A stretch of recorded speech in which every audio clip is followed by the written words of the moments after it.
Hello, pre-calc class. So this is our last lesson in the trig identities unit. And the last lesson is on proving double angle identities, as you can see right here. Okay, so we're just going to focus on, there are some other proofs, but with half angle and then the sum and difference, we're not going to address those proofs. We're just going to look at the fundamental ones, which we've already talked about, and then these double angle identity proofs. So the process is the same. You really want to look at these, pick the more complicated side, simplify that to make it look like the other side. So in this first problem, I would be saying, all right, how can I simplify this? And the reason this is in the double angle identities part is because usually here you will have some part where you're going to use that. And you can see I have cosine of 2 theta. So the issue here is I've got to figure out which one of these to use that makes the most sense so I can get sine squared theta. So probably when I'm looking at these, I want to either pick this one or this one because they both have sine squared in there. And you know that on the right here, that's what I'm trying to get, right? So we want to figure out what to pick. And for me, I'm just going to try, one. Let's see how it goes. Okay, so cosine squared theta minus, I think I'm going to try this one right here. So this would give me minus cosine squared theta.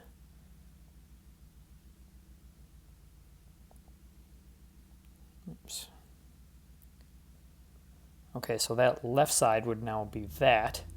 And now that whole thing is in parentheses, so I really have this negative out front that I have to distribute.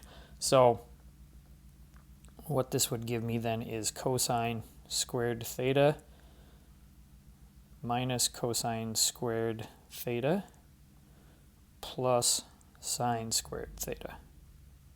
So that allows me to drop the parentheses. Now these two cancel out, and I'm left with sine squared theta.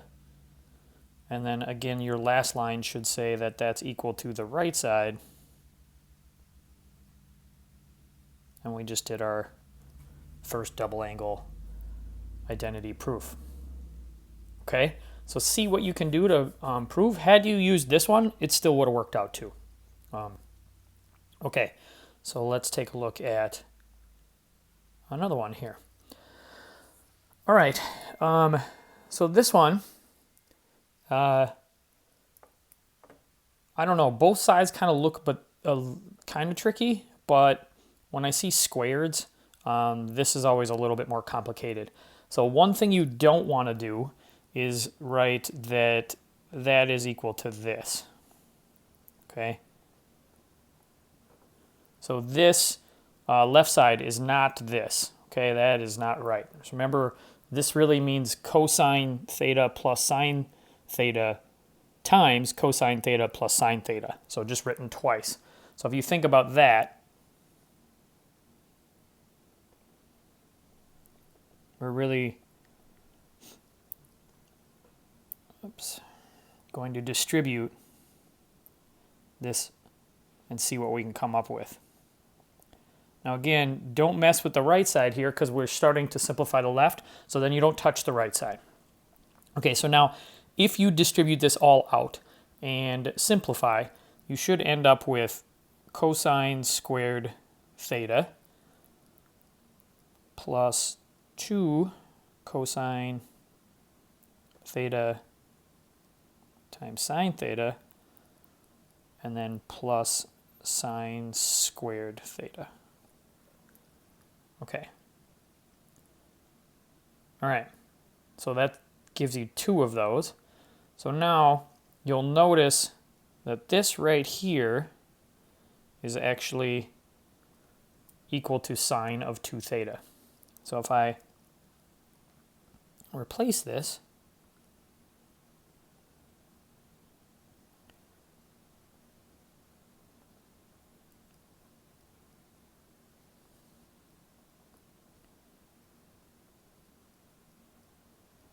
You have that.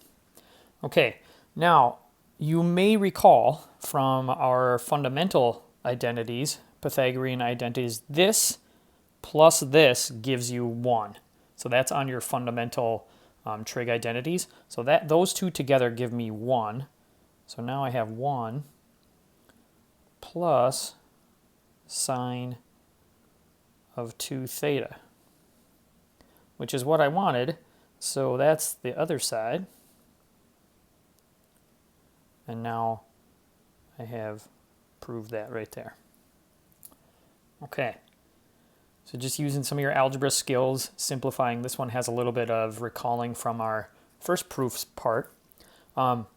Okay, so let's take a look at one more to make sure we feel comfortable with these, and then that's it. All right, so on this problem, when I'm taking a look at this one, I would say the right side is definitely more complicated, so I'm going to mess around with that. Let's see here. Cosine of 2 theta. I think I'm going to try this one. So I got to simplify the bottom, which will give me sine and cosine. So I'm going to try to simplify that. I don't know if it'll work. We'll just give it a try.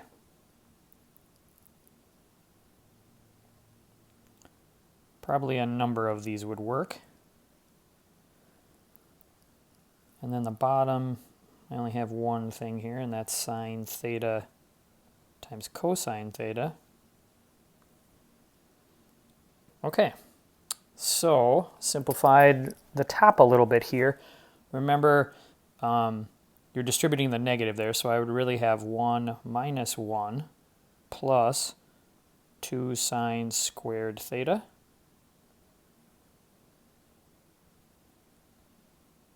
And then the bottom, I'm just going to leave the same for now. Okay.